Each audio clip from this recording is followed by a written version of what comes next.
মা হিসেবে আমি বললে তো আমি বলবো আমি বেস্ট। যার যার সন্তানের কাছে তার মা বেস্ট। বাংলা সিনেমা বরবাদ দেখা হয়েছে, অনেক ঘুরতে যেতে পারতাম, নানুর হাতের পিঠা খেতে পারতাম। শখ তো শখই আছে, পুরনো শখ নতুন শখ, একটু নতুন করে পাক না সবাই, এটাই তো ভালো তাই না, একটু ডিফারেন্স আসবে। আর হ্যাঁ, আগে যেই টাইমে আমরা যেভাবে কাজ করতাম, কাজের প্যাটার্নটাও তো আসলে অনেক চেঞ্জ হয়ে গিয়েছে।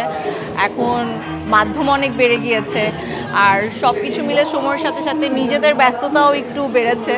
সব কিছু মিলে আমি একটু পিকি, সো কাজ করছি, মাঝখানে একটা ব্রেক ছিল, এখন যেমন আবার রেগুলার কাজ করছি, ইনশাল্লাহ দেখা যাবে। মা হিসেবে আমি বললে তো আমি বলবো আমি বেস্ট। আর আমার বাবু তো এখন অনেক ছোট, সো বাট ওর অ্যাক্টিভিটিসে বোঝা যায় যে হ্যাঁ আই এম দ্য বেস্ট। যার যার সন্তানের কাছে তার মা বেস্ট। সব গল্প করা হয়ে গিয়েছে তো এখন আসলে একঘেয়েমি হয়ে যায়, কারণ এত কাজের মানে জায়গা বেড়ে গিয়েছে, কাজের পরিধি বেড়ে গিয়েছে।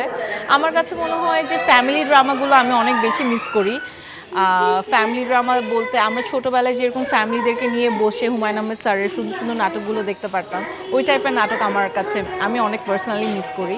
ওই টাইপের সুন্দর সুন্দর গল্প হলে আমার মনে হয় অনেক ভালো হতো। আর এছাড়াও এখন আসলে অনেক ভার্সেটাইলস নাটক হচ্ছে, তো আমার মনে হয় হ্যাঁ ভালো। হ্যাঁ, একটা ডেইলি সোপি যাচ্ছে দীপ্ততে, যেটা নাম হচ্ছে রূপনগর, কায়সার আহমেদের পরিচালনায়। আরেকটা সিরিয়াল যাচ্ছে ব্ল্যাক অ্যান্ড হোয়াইট, আব্দুল্লাহ হারুনের পরিচালনায়।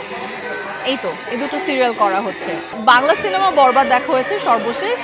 আর এছাড়া আমি অনেক মুভি দেখতে পছন্দ করি, সো দেখা যায় যখনই আমি ফ্রি থাকি আমি নেটফ্লিক্স বা বিভিন্ন মুভি চ্যানেল থেকে আমি একটা না একটা মুভি দেখতেই থাকি, ইন্টারেস্টিং, দেশের বাইরের। ছোটোবেলার সময় যেমন অনেক ঘুরতে যেতে পারতাম, যখন খুশি তখন নানুর হাতের পিঠা খেতে পারতাম।